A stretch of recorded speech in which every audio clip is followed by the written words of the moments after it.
Hadestown is a story about politics. Can't really miss that. You've seen the show, so you know that it's the ancient Greek story of Orpheus put in fictional but a modern setting, a, quote, post-apocalyptic American Depression era, end quote.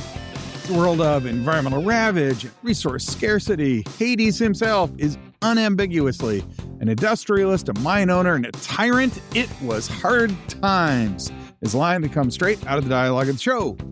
Now, there's no doubt that Anais Mitchell, the author, is putting political issues right in the front and center of the audience. And the question is, what are you going to do about it? What are you going to do about all this environmental destruction that's going on?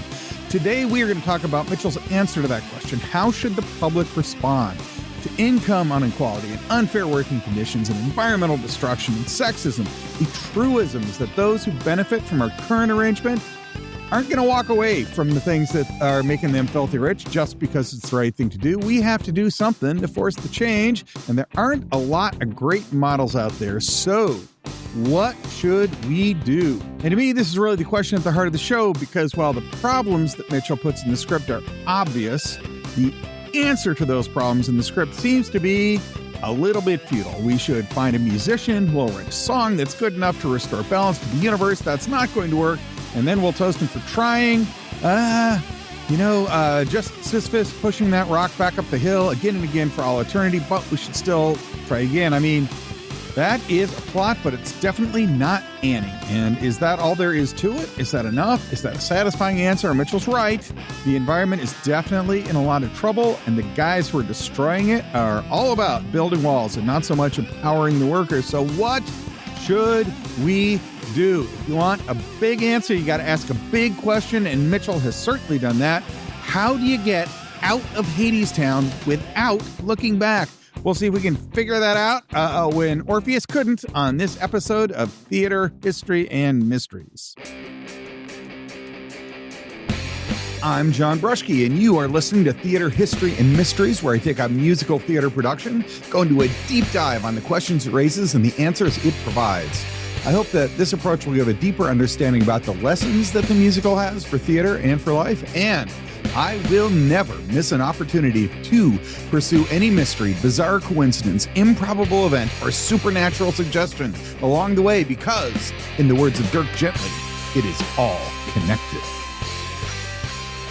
I am recording this on December 23rd, and for my interfaith family, that puts it right after Hanukkah, right before Christmas, which is putting me all up in the holiday mood. So I will forego here the usual plea for you to help in promoting the show and simply say how truly thankful I am that you are listening. We're now about a year and a half into the show. We've dropped episodes every 2 weeks without missing a single beat, except for that one time that I forgot it was Tuesday until about 10 p.m. and the episode ran at about 1 a.m. on Wednesday. But other than that, we have never missed a show. I have faith that all those episodes, which have a sizable but modest and exceptionally good-looking audience, are going to be listened to by every new listener who finds us. I mean, if you've only got 3 episodes, you can pretty much binge those driving 3 exits down the 405 freeway, because that takes about 4 hours. But if you've got over 40 episodes, when someone finds the show, they can pretty much drive to Canada and all the way back and never run out of the long-form commentary on the history of musical theater that this show provides. The archive includes the classics, The Man of La Mancha, The Phantom Cats, Jesus Christ Superstar, Les Mis. So if any of those strike your fancy, then go ahead, replay and give those a listen. Just go to the archive, start at the beginning, and there's plenty of content there for you. Or if you want to know the crazy historical events that those productions walk us back to, like the French Revolution, the creation of the Bible, how T.S. Eliot's great-great-great-great-grandfather was involved in the Salem witch trials, you can find historical coincidences aplenty if you just go into the library for this show. Boy, am I babbling. Anyway, there is a lot of content out there on the feed for the show, and it's only there because you're listening to it, and I am super grateful that you are. The holidays make me sappy, and my friends with Zen tell me that you should live your life with gratitude, and right now I am appreciative of you. So thanks, as always. All right. Also, it's become clear that although the human brain can process 600 words a minute, and I can only talk at only about 300 to 350, that's about all anybody can talk at, even, say, an auctioneer at the pig auctions in Iowa, I talk too fast if you're just trying to listen to. So I'm going to make a conscious effort to slow my voice down. as I talk through this, that's going to make this episode run a little bit longer. Hopefully it'll be a little bit better, but that's where we're at. That's my holiday gift to the world. This is episode 7 of 8 for Hadestown. On the prior episodes, we have talked about the ancient Greek civilization and the origin of the Orpheus myth. We've talked about the song that comes together. It's kind of the center of the show, the song that Orpheus is going to use to sing the world back into harmony and restore the environment. We've talked about the curious connections between the show and autism. We've talked about the show and what it has to say about race, class, and gender, because that's a lot. Okay, today we're going to talk about political solutions, which are the heart of the show. We're going to do a quick plot summary, and then we're going to take on these questions. The first one, the basic question: can a Broadway show to a Broadway audience inspire the people who show up to watch it to make an environmental change, or a change in policy, a change in culture, a change in politics? Get them to go out and march and do something that's going to get Congress and society at large do something about the environment. That's the first question. Then we will take on 2 ideological questions. Does it matter what particular message you're putting into the show? And is there something you got to focus on to make your environmental activism effective? That is definitely an issue that some critics have taken up with the Anais Mitchell masterpiece. The third thing we'll take on is the overall question of art. Can art change the world? We'll find out. And finally, we'll take a look at Mitchell's stance. What is it that Mitchell thinks her own show is going to do? And then we can compare that with what a bunch of the scholars and the critics have had to say about it, and hopefully come up with some useful answers. Okay, so our first agenda item is the plot summary. Well, it goes like this. There's longer, more detailed descriptions in earlier issues of earlier episodes of the series. So go back if you want a deeper dive. This is just kind of the big strokes that we'll need to tackle today's questions. But it goes like this. Orpheus is the original rock star. He's got a golden lyre that's been given to him by the gods, and he's so good at singing, he can calm the oceans. He's like the ultimate musician, and people just love his music. But he is not very practical. So in the show, he starts as being totally broke. Eurydice leaves him because he literally cannot put food on the table. The Eurydice and Orpheus are in love, but he is way too head in the cloudsy for her. She loves him, but she realizes that they're going to starve to death if they stay together. So she makes the deal that she's going to go to Hades and get some material things. Her material needs met by making a deal with Hades, the god in Hades, the location, which is Hadestown in the musical. It's a little bit confusing. Anyway, Eurydice leaves Orpheus to go hang out with Hades because Hades has got the money. Some have linked Orpheus's nature to autism, that he's so taken with the music and he's so not involved in things practical. They think that is reminiscent of autism, and maybe that makes him a positive role model for autistic people. Maybe it's not. That's a debated issue, but that's part of how non-practical he is.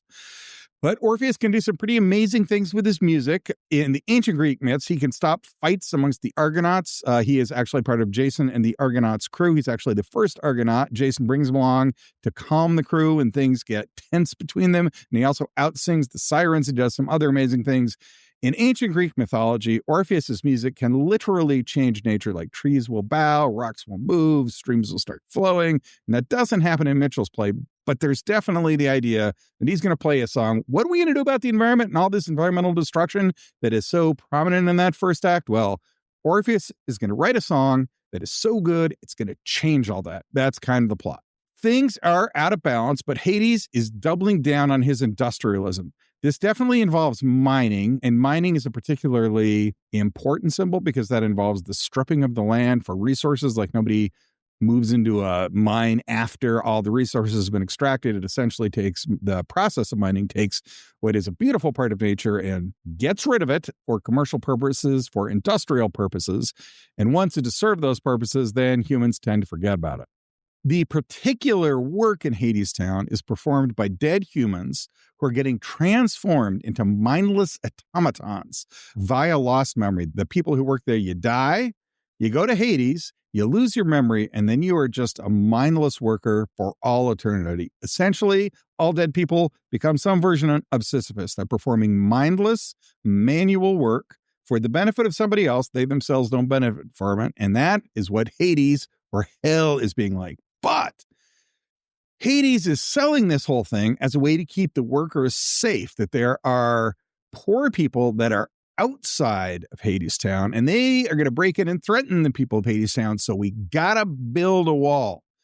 And central to this whole oppressive operation is that Hades keeps selling the idea that he's going to provide safety in exchange for the labor. It's true you have to work hard. It's true I'm the boss and you're the laborers, and that kind of sucks.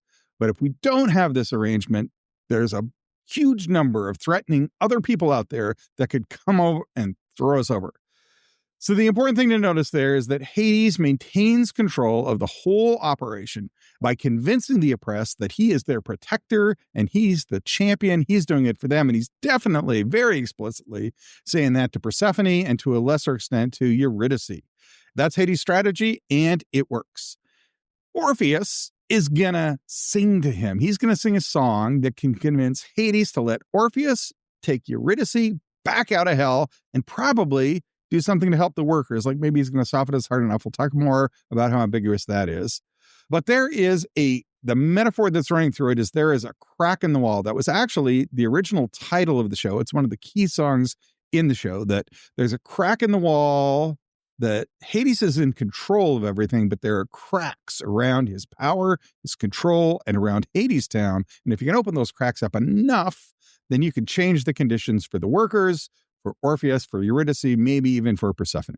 So, sort of as a general rule, oppressors want a political structure that seems too big to take on. You can think of the Nazi Party or slavery in the South or King Louis of France or King George of England. The idea is we are the state or the government or the church or something, some big political structure, and you're not going to be able to beat us. You may have your fancy ideas, you can sing your songs, but we are too big. If you come at us with a frontal assault, we are going to beat you every time. And this is definitely part of Mitchell's vision. They can't hold that forever. There are cracks in all these huge oppressive structures, and you could open up this cracks. And this is part of what Orpheus is going to do with this song. The path to liberation is a little bit unclear. Are they going to close the mine? They're going to overthrow Hades? Are they going to go on strike? Well, that's not really this story. The story doesn't really go there, but there's definitely cracks that need to be opened up and so unambiguously. You don't have to think about it too hard. You can say, why is it that Hades is able to stay in control of Hades and Hadestown and hell? And the answer is, well, he convinces everybody else it's in their best interest to keep that current structure. And how do you overcome an oppressive structure that powerful? Well, there are cracks in the wall, and you got to open them up, and that'll get it done. Okay, so, and as part of this, Orpheus conjures up a flower. That's a symbol of rebirth and salvation from the hellscape. It is taking something of beauty and it's putting in this horrible, oppressive company town, mining area, place where it is a representation of humans destroying the earth. You can put beauty back in there, and that is the crack that Orpheus thinks he's going to get into the wall.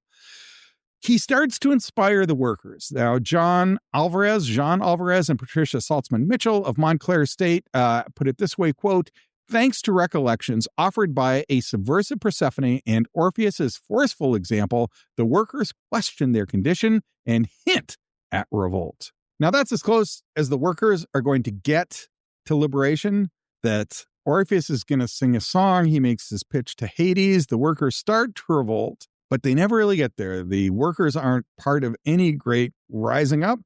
There's just Orpheus shows up, and there's the implication that he's got a way that you can get out of hell. It involves him singing his song, and that might help liberate the workers, but it's not clear how. Okay, but it does start to work. Hades can tell something's up, that Orpheus is getting some traction. Orpheus is definitely convincing Persephone and, of course, Eurydice.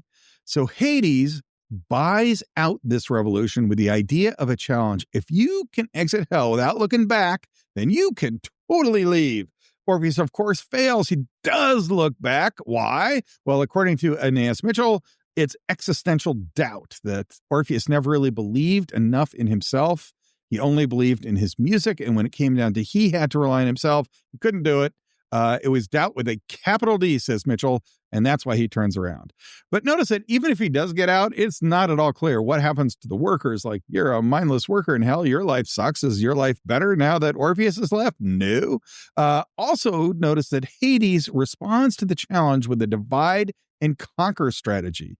He separates Orpheus from the rest of the cause, and by offering Orpheus kind of a long shot way out for one guy instead of fundamental change for everyone, Hades kind of knows this is going to stop Orpheus from doing anything that's really going to damage my interest, and it works. And this is kind of my issue with the plot. What Hades does is going to work even if Orpheus does get his act together and decides not to look back. Orpheus can decide not to turn around and look back at Hades. And if he does that, Orpheus and Eurydice get to leave, but all the workers are still there. And that, I think, it's a part of Mitchell's plot that I struggle with. Like, what the show is especially good at is personifying all these characters and their motivations, and brings them to life, and it makes them real, and there is some power in their relationships. But definitely Mitchell's posing the question, what do we do about the environment? And it's not clear to me what that should be. Should Orpheus sing his song? He does sing his song. Should Orpheus not turn around?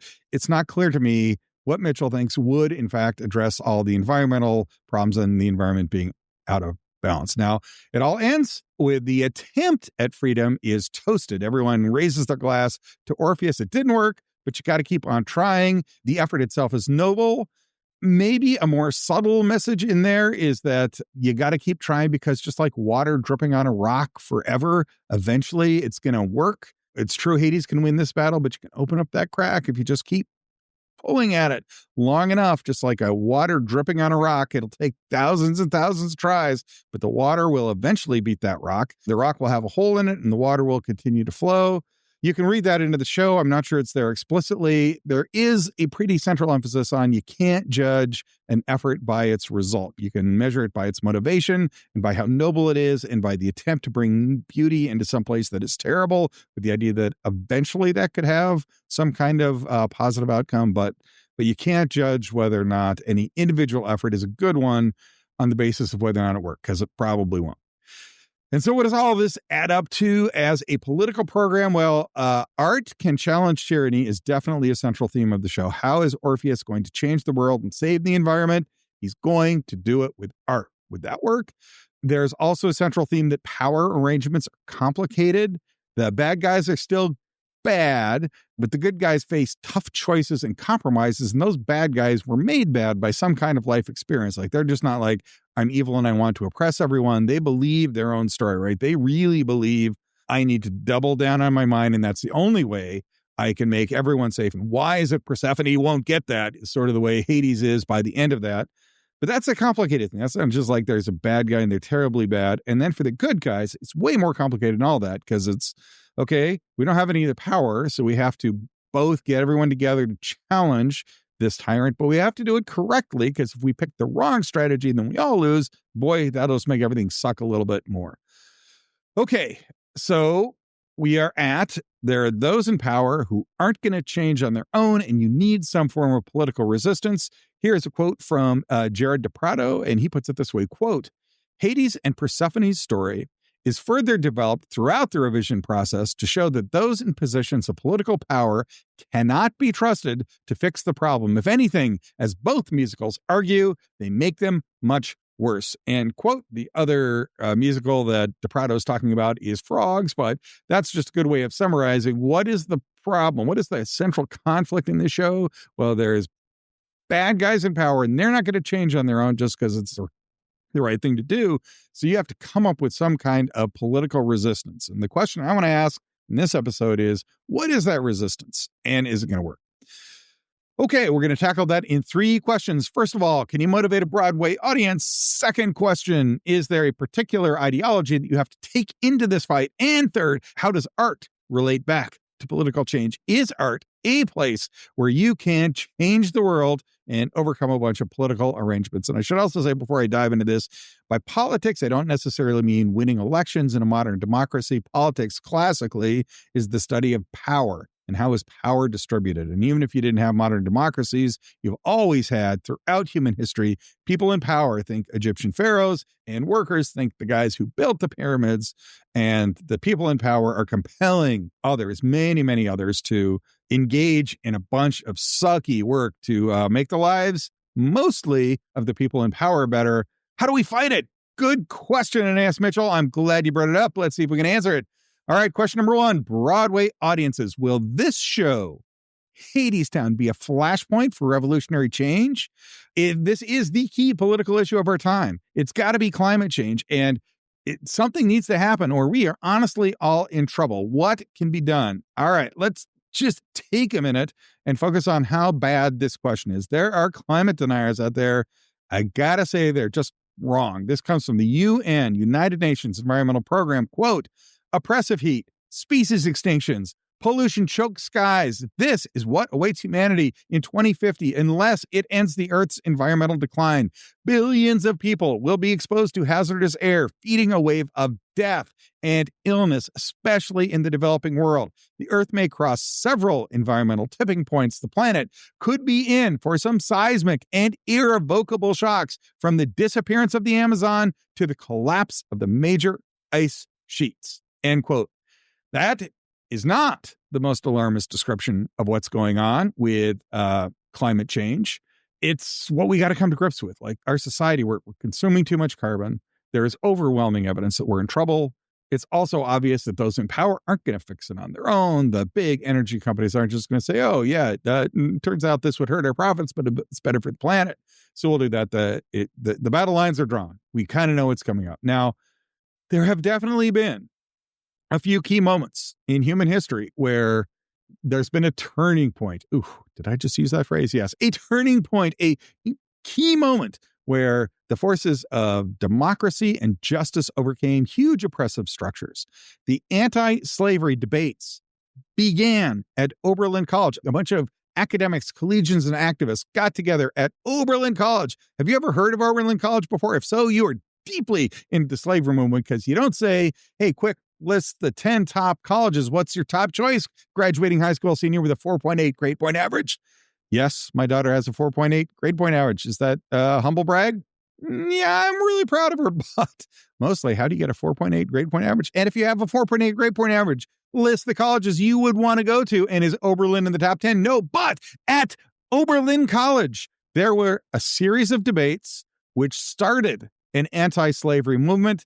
And you can draw a pretty straight line between that specific event and the Emancipation Proclamation. There was a Boston Tea Party. Was there resistance to the British government? Yes. Was there a key moment where it all turned? Yes. That was the Boston Tea Party, or at least that was one of the key events. There was the storming of the Bastille.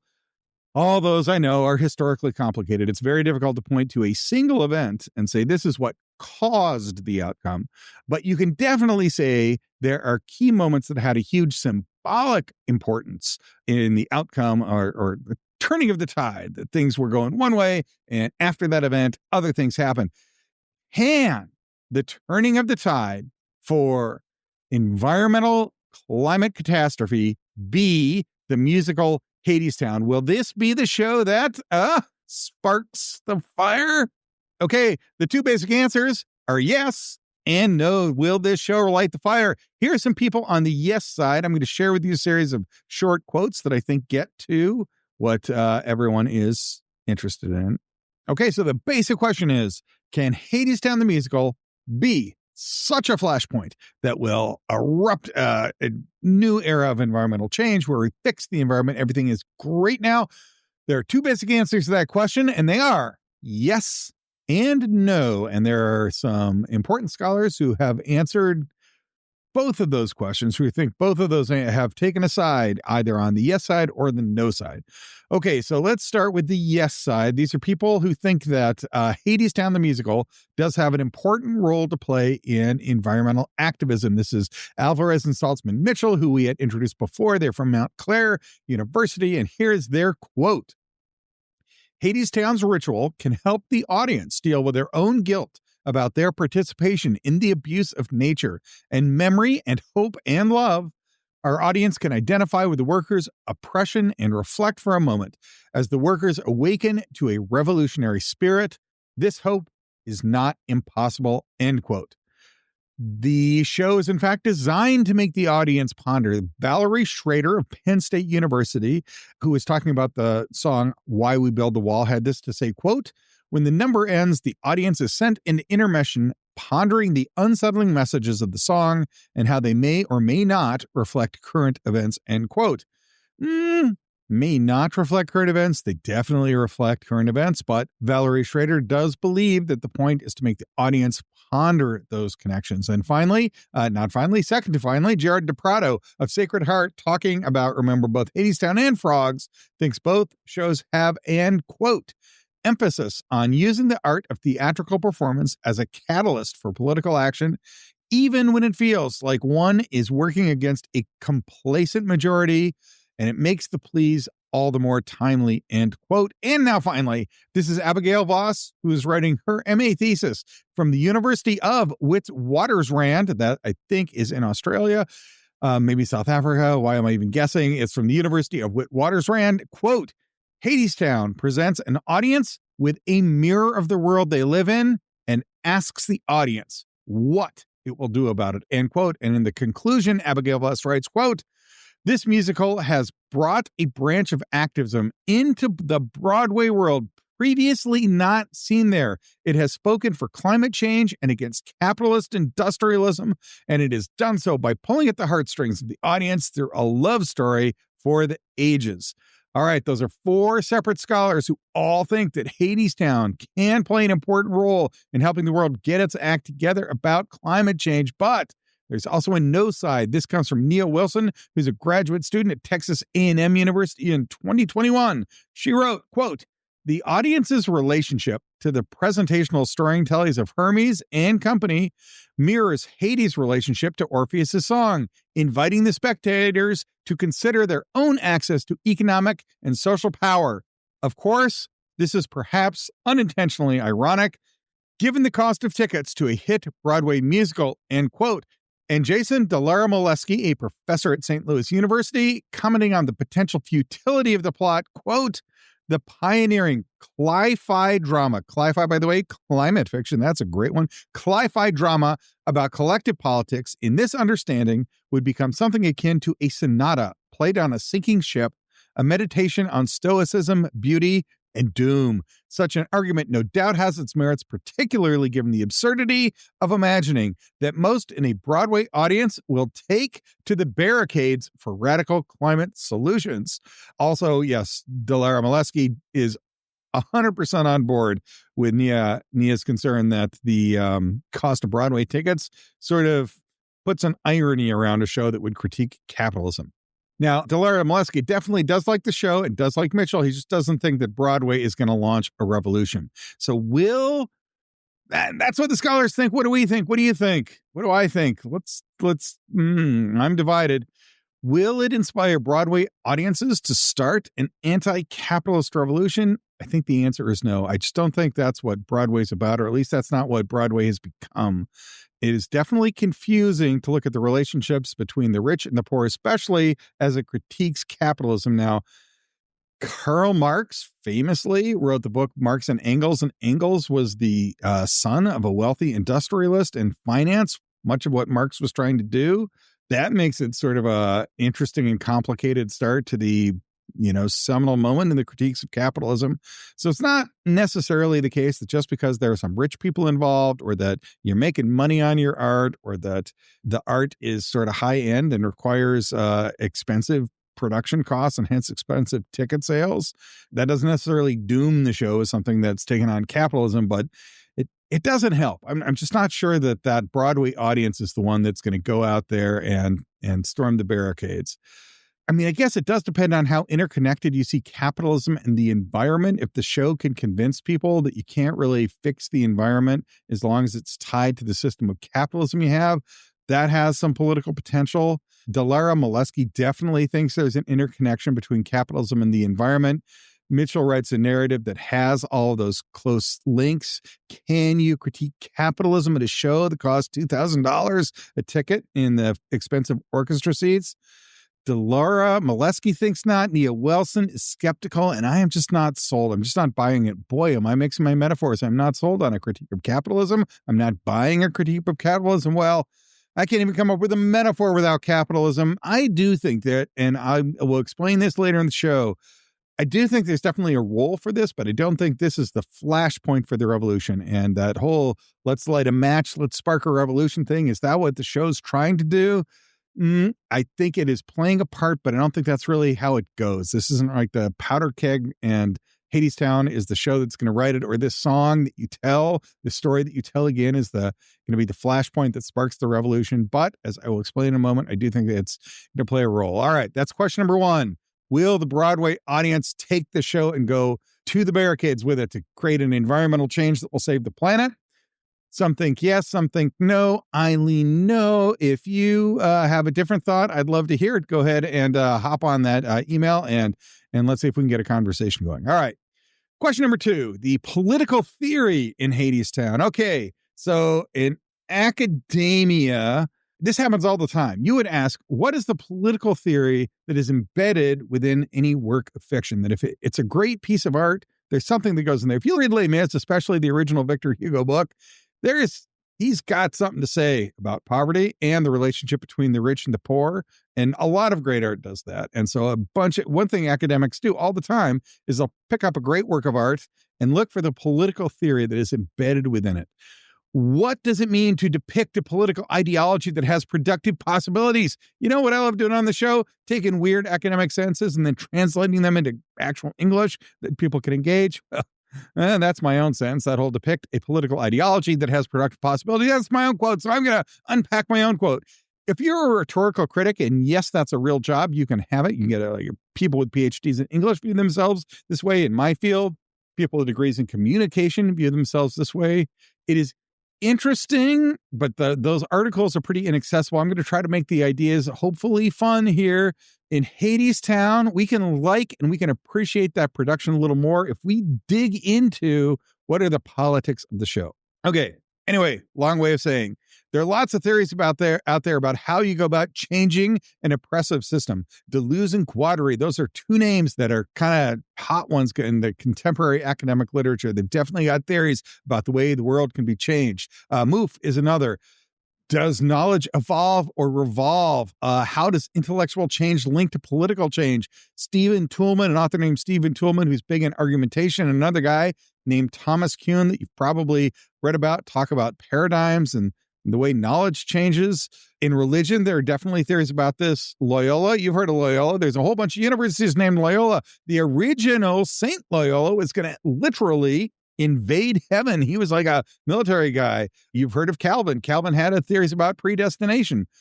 All this is to say that there's a lot of people who spend a lot of time trying to come up with the answer to how is it we achieve salvation or political change or intellectual change. And a lot of people who think it's really important you get that question right in your art and your literature.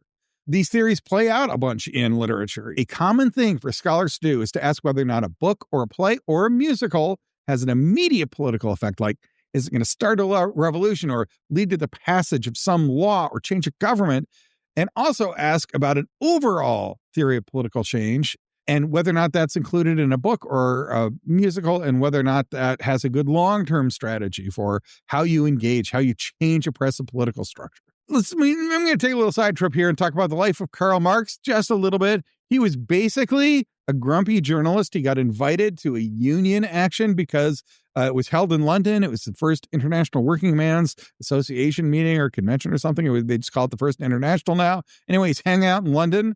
They're having this international event. They need more Germans. He's a German, so they invite him. This grumpy and not very successful and late middle-aged journalist shows up. And that launches his career. He starts writing more things. They ask him to write the manifesto for their movement. And he eventually writes a book. He writes a couple books where he describes how economics were linked to power. And that sparked a huge debate over whether he was right about political change and the link between economics and politics. There were these different economic classes, and he saw that was linked to power. And he was his big contribution was he started that conversation. And for better or worse, those ideas changed the course of history. Those ideas inspired massive changes in China and Russia, probably. His theories were warped in both cases. Neither one really ended up with an exciting democracy. It is notable that China and Russia are currently totalitarian systems of government.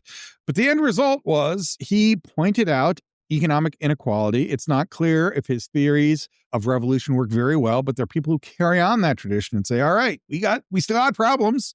And there were economic class problems that Marx was writing about, but now we've multiplied that by some massive environmental problems that we have to deal with. What is the right way to deal with that? Lots of people think about that. With Marx, we have the luxury of history to kind of trace how his ideas played out and whether or not it was successful. But those authors I mentioned before, Deleuze and Guattari and Mouffe, are all thinking about what, grumpy journalist shows up to a meeting, writes a book, changes the course of history. What that demonstrates, if nothing else, the power of ideas. And so what ideas should we be carrying forward in our now collective fight in favor of the environment? It is more common to have that debate when you don't have the benefit of looking back at the 150 years of history that followed Karl Marx in the writing of his book. So when you evaluate a piece of art and its relationship to politics, you look at the political vision that is included in that piece of art, that show, that musical, and you decide whether or not it's a good one or a bad one. And there are a couple of scholars who have done exactly that with Hadestown, and let's listen to what they have to say. The point of everything that I just was just chattering on about is that academics frequently look at a piece of art and they ask about its political possibilities, what vision of politics is included in there, and then they ask if that's a good one or a bad one. A couple scholars have done that for Hadestown. Let's see what they have to say. Valerie Lynn Schrader from Penn State University, who is writing in the journal Studies in Musical Theater, is talking about Hadestown and its relationship to politics. Now, there's two main pieces to what Valerie Schrader has to say. The first one is the concept of hegemony. I'm going to read that quote, then we'll unpack it a little bit. Quote, hegemony, a term coined by Antonio Gramsci, is a dominant group's maintenance of power over a subordinate or oppressed group. Hegemony is a complement to the theory of the state as force. Fontana notes that hegemony describes the ways and methods by which consent is generated and organized, which in turn is directly related to the mechanisms and processes by which knowledge and beliefs are first produced and second generated. The hegemonic state becomes the common sense of the people, and that they accept their own oppression as a part of everyday life. Hegemony, then, is the institutionalization of consent and persuasion within both civil society and the state, end quote. Now, the connection to Hadestown is pretty easy. Hades is the hegemon meaning the dude in charge, and the message is to build this wall to keep everyone safe. It's, I'm doing this for you, especially to Persephone and Eurydice, and that's a central theme. What Hades has done, why it works, why he's a hegemon, why he's exerting hegemony, is that he has totally normalized the life of the dead workers as automatons. You have to do this. Your life has to be this way. It is good for your life to be this way because that will keep us all safe. He has convinced the workers that their own oppression is something normalized and natural, and it's just common sense that we need people to work in these mines so we can build this wall, because if we don't do it, we're going to be overrun by the poor people and they're going to kill us all. All right, that's the first piece of Schrader's article. The second piece involves Hannah Arendt, and that idea is that memory is key, and challenging those accepted structures is a key to moving forward, that you have to have a memory to be able to start thinking about the idea that this common sense structure maybe isn't the right one. Schrader relies heavily on Stephen H. Brown to explain Arendt. Here is a quote from Brown that's included in Schrader. It goes this way, quote, taken together, Arendt's reflection on the protection remembrance affords against the waves of time and transience, the perils of forgetting, and its consequent destruction of hope, meaning, and motive for political life, and the disclosure of that life through speech and action represent three tightly braided themes with which the fabric of her thought is given its distinct texture. Okay, so let's take note of that. There's three things. You got to remember what life was like before the dominant structure. You got to think about it, and you got to be able to challenge common sense knowledge. Schrader's own conclusion on this point is a little more digestible, so let's take a listen to that. Quote, this hope only occurs because of memory. Orpheus' song awakens a memory in Eurydice, allowing her to remember who she is and that she loves him. Her act of remembering gives Orpheus hope that he might change Hades' mind through his song. In turn, the workers remembered to hope for their own freedom after witnessing the events that transpire between Hades and Persephone and between Orpheus and Eurydice. Hadestown makes a statement that aligns with Hannah Arendt's view that memory is juxtaposed with judgment and that forgetting is akin to losing the ability to think critically and to make judgments, end quote. Just note, Schrader is directly linking the theories of Hannah Arendt to the plot and the political vision in Hadestown. Now, Hannah Arendt is a complicated figure. She is forever linked to Martin Heidegger. They had similar ideas, and they had a romantic relationship. The two of them hooked up when she was like 18, and he was a 35-year-old professor. She wrote a bunch of stuff about the trial of Adolf Eichmann that is controversial, and some consider an apology for Eichmann, or at least for the German people, or like the German people forgot, and that's why they were cool with the Holocaust, and some view that as forgivable. But Arendt was also part of the political resistance. She smuggled people out of, especially Jews, out of Berlin. But her connection to Arendt was not just romantic. They cited each other. They promoted each other's careers. They promoted each other's ideas. They did so from impressive academic positions. So it mattered that Arendt was supporting Heidegger and that Heidegger was supporting Arendt. And Heidegger is also complicated. His writings were supposed to be revolutionary, and that they were the big way that you could challenge totalitarian governments, but he himself was the rector at Berlin University when there was an order to expel all the Jewish professors. Now, he didn't issue that order. It's not clear how active he was in it, but he sure didn't stop it. Some people really dislike both Arendt and Heidegger. Some people very ardently defend them. They're like, all the shade that's getting thrown at Arendt and Heidegger is an attempt to silence their ideas by people in power because they know these ideas could unlock revolutionary potential and change all the political structure. I will just say, if the theories really worked, like if Heidegger's theory of resistance was good, surely nobody understood that better than Heidegger, and it did do him a whole lot of good. He was not like front and center challenging the Nazi power regime, and there were people who did. Hans and Sophie Scholl, who founded the White Rose Society, they took on the Nazis. Nobody said, oh, yes, Sophie Scholl, your writings are actually an apology for Adolf Eichmann. Everybody knew that Hans and Sophie Scholl were completely against the Nazis. Archbishop Van Galen openly spoke out against Nazi power. They all faced death, and everybody faced the choice in the Nazi regime. Look, you can speak out against the Nazis and you'll probably get killed, or you can be quiet and you can preserve yourself and live to fight another day. I mean, that was just a tough choice that people in that regime had to face. But there are people who faced that and came out way less controversial than either Arendt or Heidegger. Anyway, if memory and critical thought and challenged common sense are indeed the key ways to fight oppression, you would hope that Arendt and Heidegger would have done it better than anybody else did, and they would have done better against the Nazis than they did. Now, that doesn't mean that they're wrong, and it's pretty easy to judge them 70 to 100 years after the fact. Okay, it doesn't mean they're wrong, but does make you wonder if their theories really are that great and why they themselves did not do a little bit better. Anyway, maybe that means that there are better places to look for political possibilities than in Arendt's theories about memory. Here is Schrader's conclusion. We are all Orpheus. Quote, we must keep telling the tale, and we must keep remembering, judging, and thinking critically. In this way, we are all Orpheus, seeking to make a difference. Eurydice is our world, self-sufficient, but in desperate need of care. We need to finish the song and continue telling the tale. Maybe, just maybe, the story will end differently this time. End quote. Go, Valerie Schrader. I love that quote. That definitely puts all the cards on the table, makes a compelling case, but I'm not sure I am sold that we are all Orpheus. Look, man, Orpheus is unique. We're not all Orpheus. Orpheus is the greatest musician and the greatest singer. We're not all that. He wouldn't be Orpheus if everyone could be Orpheus.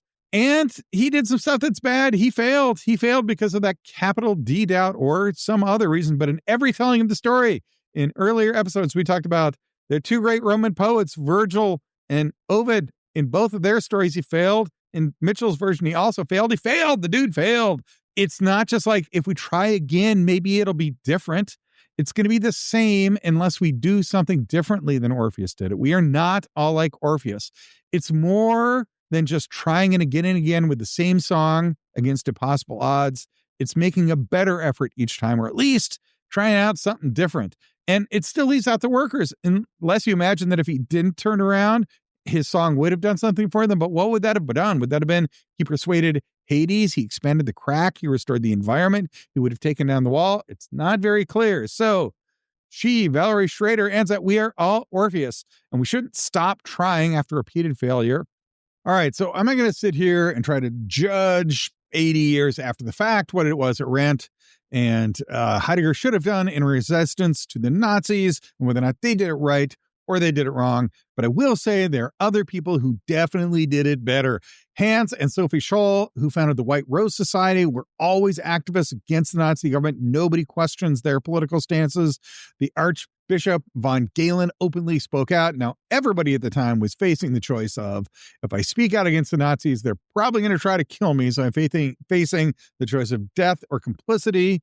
But there are people who handled it in a way that was unequivocally positive, less so than Arendt and Heidegger. That's not to personally judge Arendt and Heidegger, but it is to say that maybe that their approach, their philosophies aren't really the key to fighting a big oppressive power structure like the Nazi party.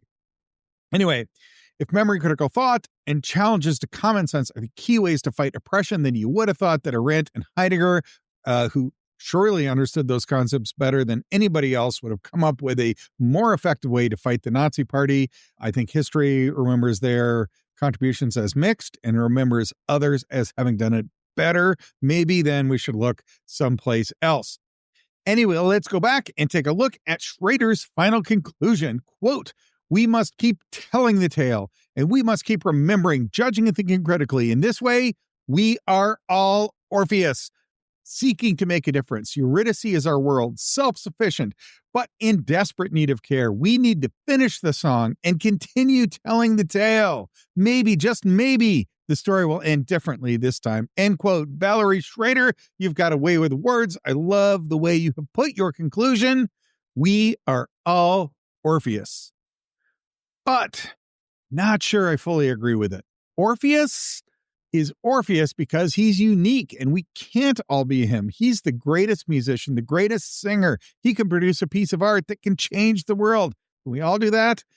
Things are also not any better when he's done. He failed. He failed because of his capital D doubt. I mean, there are at least three great tellings of this tale. One came from the poet Virgil. One came from the poet Ovid. One came from Anais Mitchell. In all versions, Orpheus fails. He fails. Maybe because of capital D doubt, maybe because of some other reason, but it's not just like if we try again, maybe it'll be different. It's going to be the same unless that doubt is addressed or for whatever reason that he failed, somebody comes up with a solution to that. We're not all like Orpheus. And we got to do more than just try again with the same song against impossible odds. It takes courage for sure to take on those impossible odds and to confront these great, seemingly unbeatable powers with nothing but your guitar and maybe a flower, really cool flower, really great guitar and a really good song. But we have to do more than that. We got to do something different, something that's going to work this time, not simply try again. And it's also not clear to me what happens to all those workers, even if Orpheus does not turn around. What's going to happen? He gets out there with Eurydice, but then Hades is persuaded, like, okay, cool, now you can all do that same thing. You can all leave if you don't look back. Has he expanded the crack? Has he restored the environment? Has he torn down the wall? If he does not turn around, it's unclear. I think it's an unanswered question in the plot and in the political stance of Hadestown. So Schrader likes the political possibilities in Hadestown. She ends at, "We are all Orpheus, and we shouldn't stop trying even after repeated failure."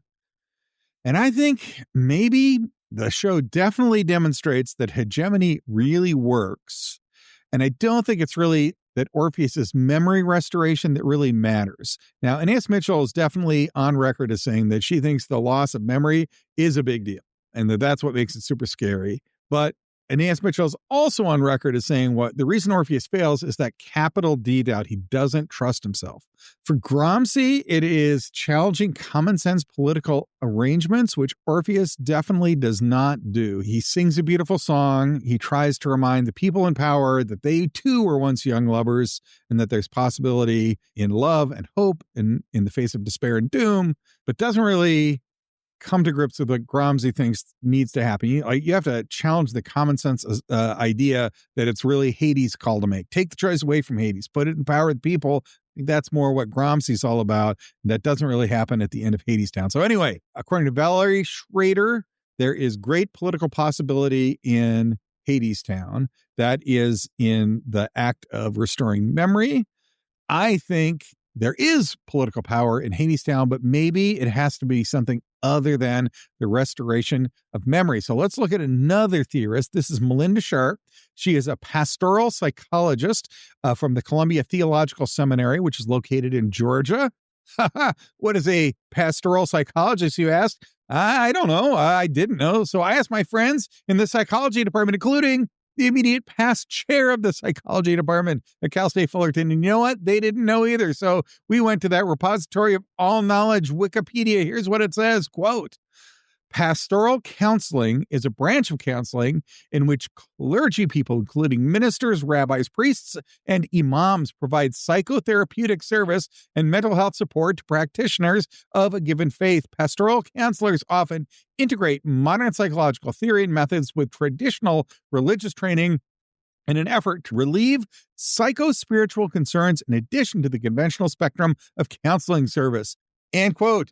What is pastoral psychology? It is faith-based psychology.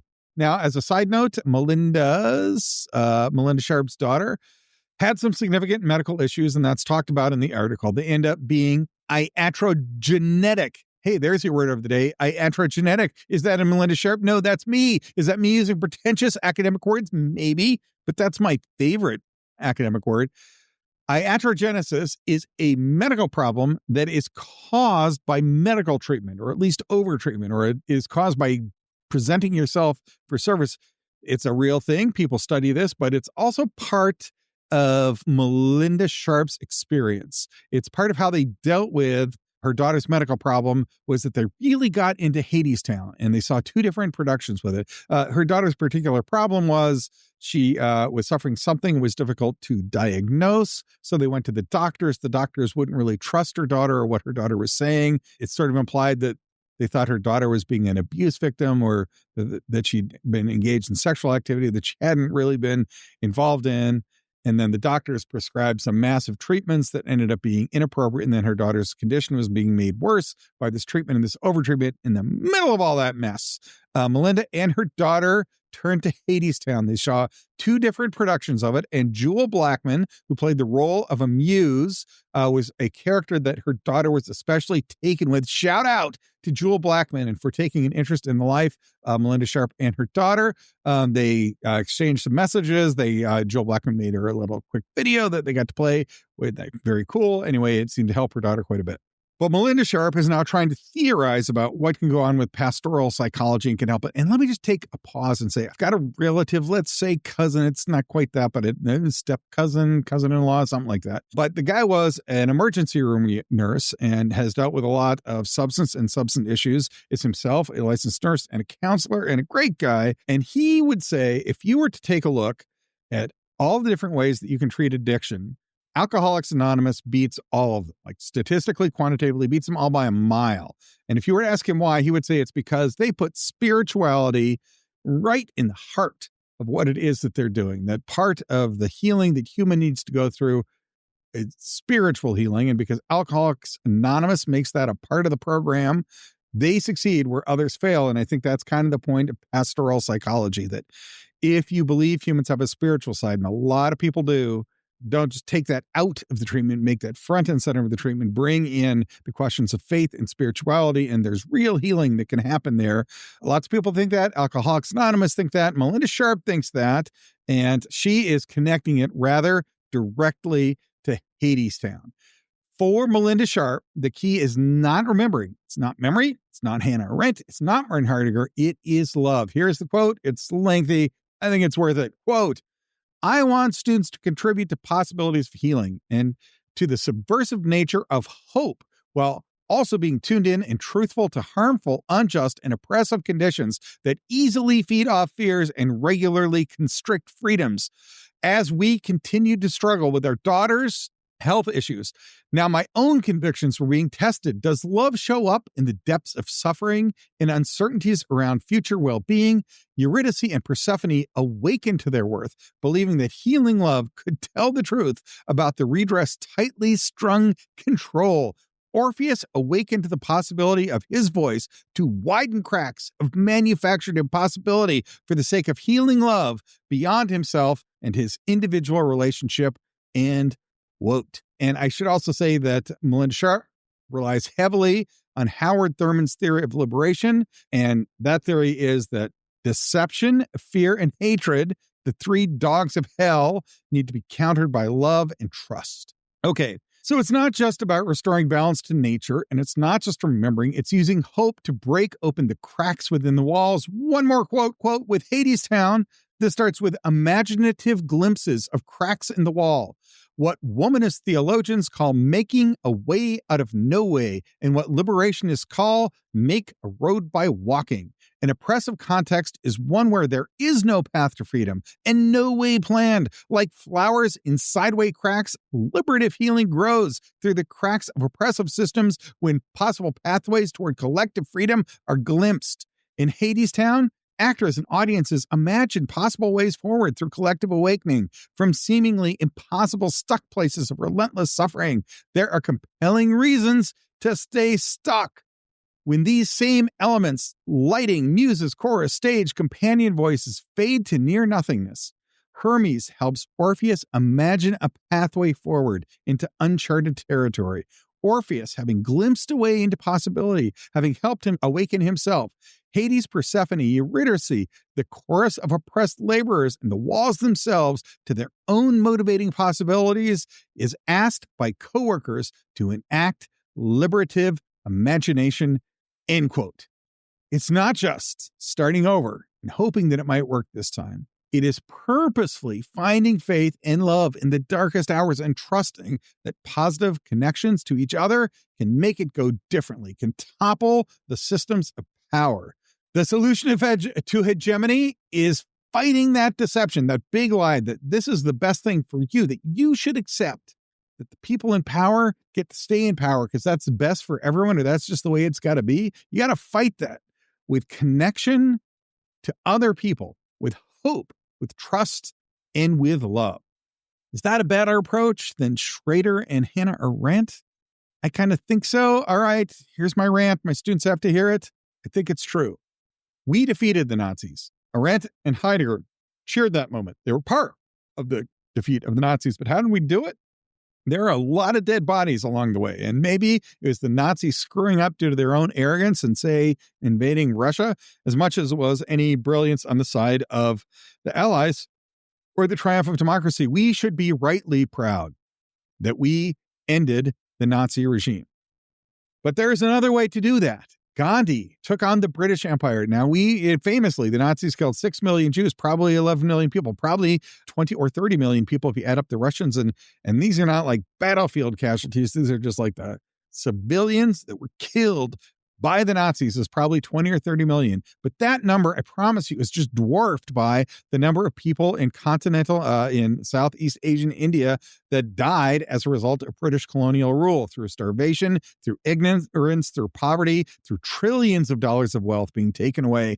The death toll in India was at least as high at the hands of the British imperial government, was at least as high as that of the Nazis.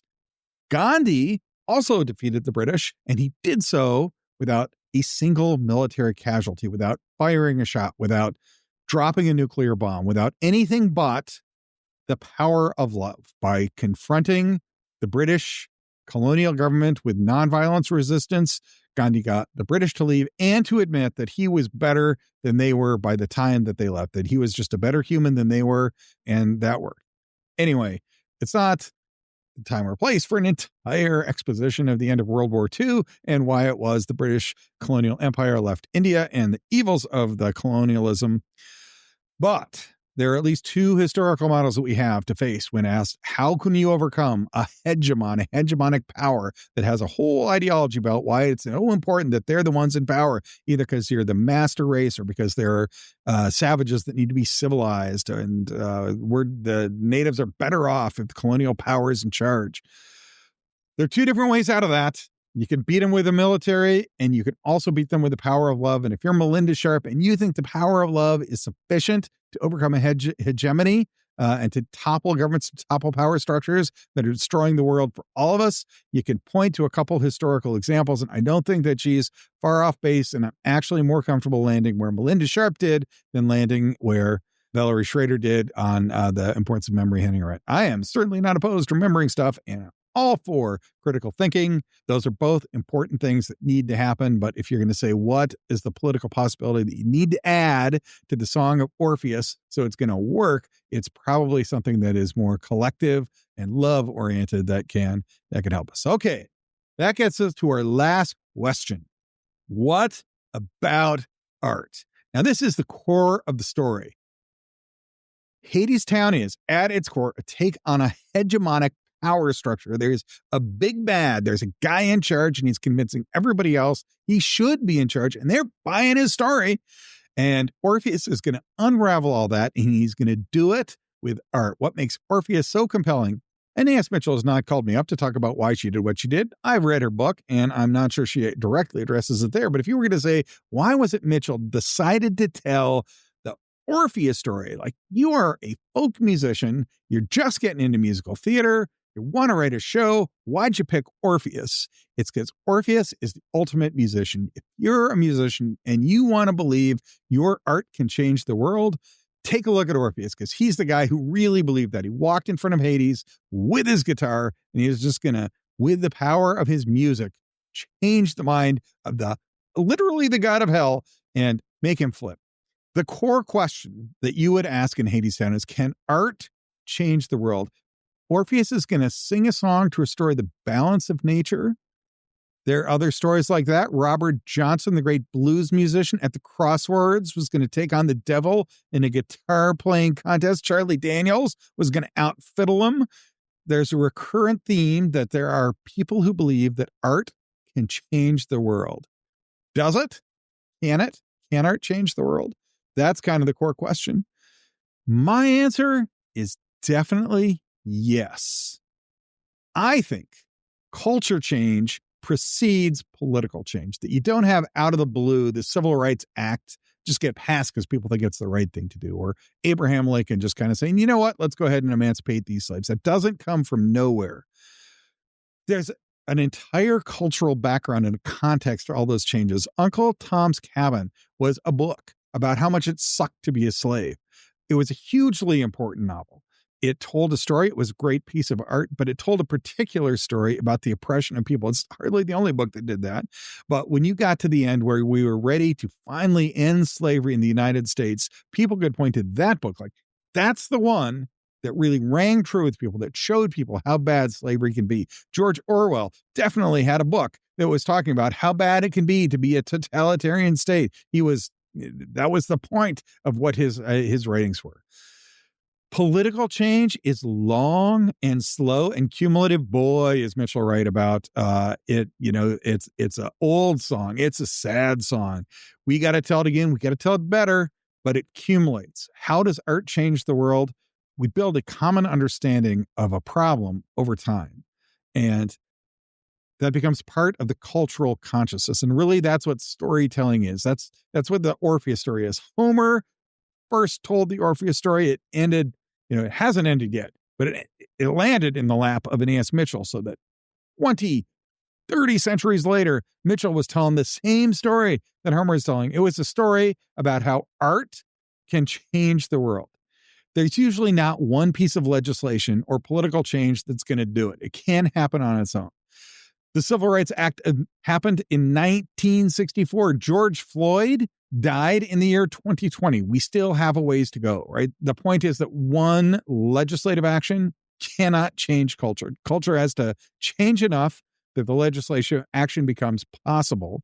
And then once it becomes possible, it has to get written into the way we think about the world and the way we act about the world. And I think this is sort of kind of by both what Mitchell gets right and what she might quite kind of miss a little bit. It is an old song. It is a sad song. You got to tell that story over and over, because the battle is never going to end.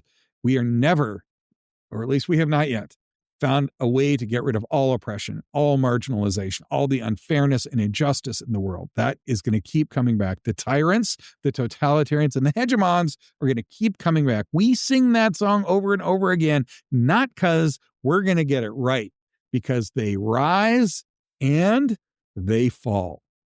It's possible to overthrow a tyrant. It's possible to overthrow tyranny. There will be more tyrants who come back and more tyranny to fight. That's what makes the song eternal. That's why we have to keep doing it. Let's raise a toast, not because we tried and we failed, but the cause was so noble. But next time we'll get it right, and then our problems will be solved. The struggle is eternal, but there are important victories to win along the way. Gandhi won one of them. We defeated Adolf Hitler. That was another important end. There are other examples. We have to find a good way to replace them with something better. We talked about this on the show before. We talked about it with Les Mis. We talked about it with Man of La Mancha. But it's a thing, and it's definitely front and center of Hadestown. There are fights to be had. Let's fight them. Let's win them. Can art win? Can flowers grow? Can cracks expand? The answer, I think, is yes. We just got to make sure that we do it right and that we approach it with the right philosophy. And if you get it, I totally agree with Mitchell. If you tried your hardest and it didn't work, I'm raising a cup to you because thank God you're out there trying. All right, let's wrap this up.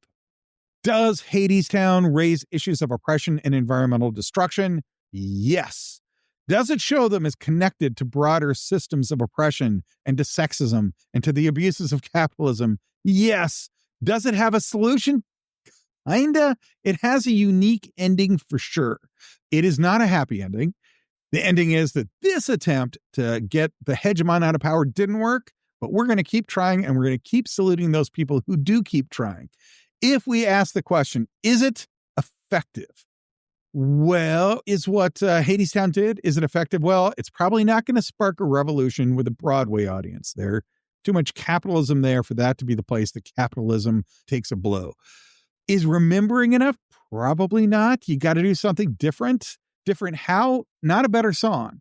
Maybe a better understanding of the way power works. You got to understand and address hegemony. And in that way, I think Mitchell is brilliant in the way hegemony is portrayed in Hadestown. What's the solution? How do you overcome all the despair and the doom and the deception that the hegemon is going to unleash? Well, love and connection with each other. That's definitely a place where political possibility is there. Some people want to change the world with silly love song. And what's wrong with that? I want to know. Yeah, art changes culture and culture changes society, and it doesn't happen all at once. But that, all right, if you only have Uncle Tom's Cabin, you probably never get to the Emancipation Proclamation. But without Uncle Tom's Cabin, it's going to take you a lot longer to get there. So each of these, how can art change the world? It does so by adding to the collective consciousness for the way we all understand the world, by painting a better vision, a vision of how bad and unfair things are to create the impetus to change it. Is it going to happen fast? No, which is not a reason to be patient, but it is definitely a reason that we should all want to try again. Let's raise a toast to trying again and doing it a little bit better next time. All right, that'll do it for this episode. We have one more episode on Hadestown. One more question that we want to ask about politics. It is, Hadestown is a mining town. Does the mining nature of Hadestown, is that important? Does that play a role in everything? I think yes. We'll talk about why on our next and final episode. Then we are going to switch it up and move on to Hamilton, our second contemporary show after we've covered all those classics. I love, my favorite podcast is The Constant by Mark Chrysler. He's from Chicago, and you know that because he ends every single episode by connecting back his content to, or whatever topic he's taken on, to something that has happened in his hometown of Chicago. All right, here's my homage to Mark Chrysler and The Constant by pulling it all back to me in my life.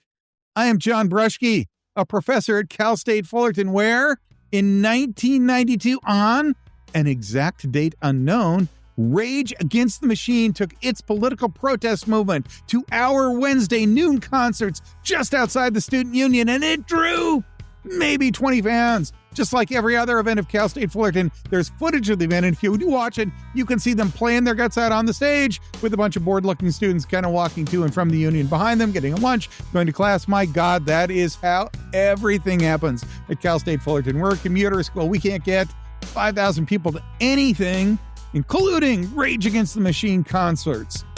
But I am raising my cup to Zach De La Rocha. It's a sad song, man, and it's an old song, but we're going to sing it again. And next time, we might just win the Battle of Los Angeles.